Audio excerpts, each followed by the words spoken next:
मी सकाळी 90 पितो टँगोची क्वार्टर रोज सकाळी रोज सकाळी.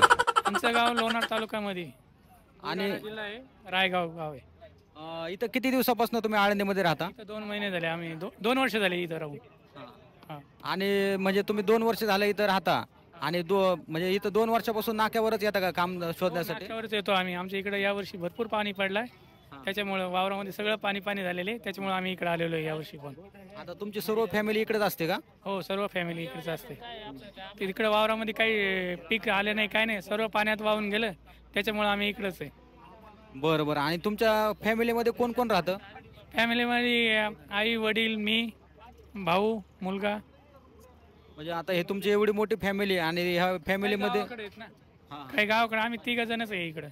आणि या फॅमिलीमध्ये म्हणजे तुम्ही एकटेच करते पुरुष आहेत का अजून? एकटेच करते पुरुष आहे.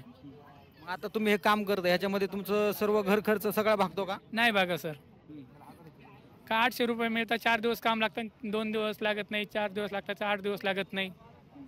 आता हे सतत अवकाळी पाऊस आहे, हे अवकाळी पाऊस असल्या चालू तुम्हाला कामं भेटतात का इथं नाक्यावर नाही आले? भेटत, कामं नाही भेटत वेळेवर, कामं नाही भेटत, खाण्यासाठी भेटत नाही वेळेवर. हां. आणि तुम्हाला जे आता लोक येतात म्हणजे कॉन्ट्रॅक्टर घेऊन जातात कामासाठी, तर ते तुम्हाला वेळेवर पैसे देतात का?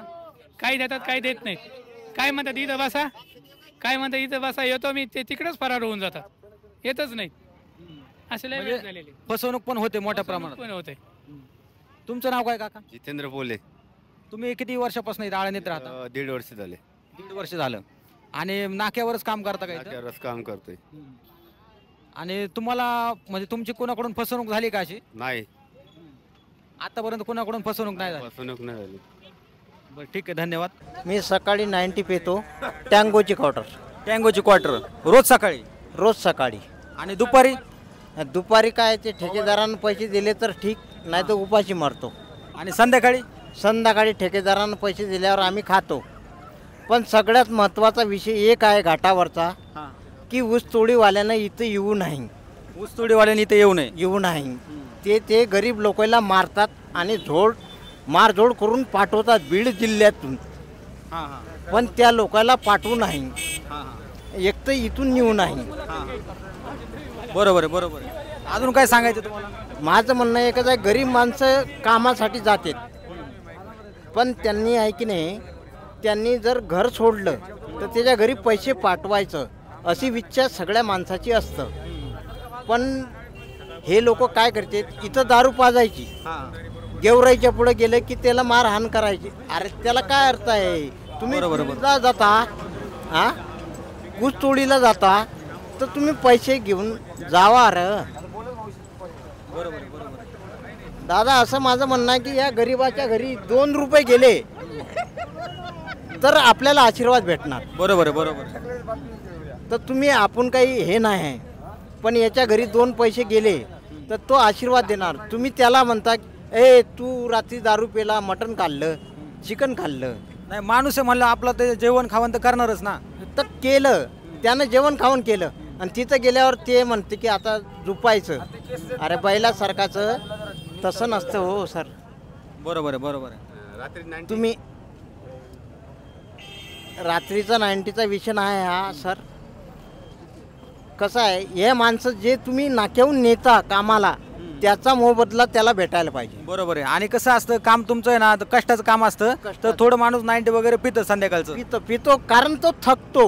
बरोबर आहे. तो काय असं शोक करण्यासाठी नाही पित, शरीरासाठी पितो तो. त्या दोन गोष्टीनं पितो.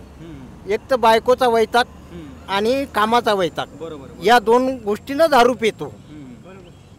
बरोबर. नाक्यावरचे म्हणजे 90% माणसं ह्या 2 गोष्टीमुळे पितात. आता मला काम नाही लागलं तर बायको ताण देणार, आणि मालकाच्या इकडे गेलं तो मालक ताण देणार. याच्यामुळे तो माणूस दारू पितो. नाही तर तसा तो दारूच्या आहारी नाही. दारूच्या आहारी नाही माणूस, कोणताच दारूच्या आहारी नाही.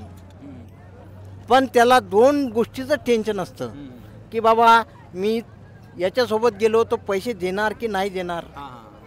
म्हणजे एक तर कामाचं काम भेटते का नाही त्याचं टेन्शन, परत काम भेटलं तर समोरचा माणूस पैसे देतो का नाही त्याचं टेन्शन, त्यांचं टेन्शन. आणि घरी गेल्यावर तो टेन्शन. कामाला गेले, तुम्हाला पोटासाठी काम करायचं की दारूसाठी करायचं. खूप म्हणजे कष्टाचं आणि खूप त्रासदायक जीवन जगताय तुम्ही. बरोबर आहे, बरोबर आहे. याला म्हणतात मग. कारण कसं आहे, माझं म्हणणं एकच आहे की ज्याचं जे करते ना बिचारा, त्याच्या पोटापुरतं त्याला भेटायला पाहिजे. बरोबर.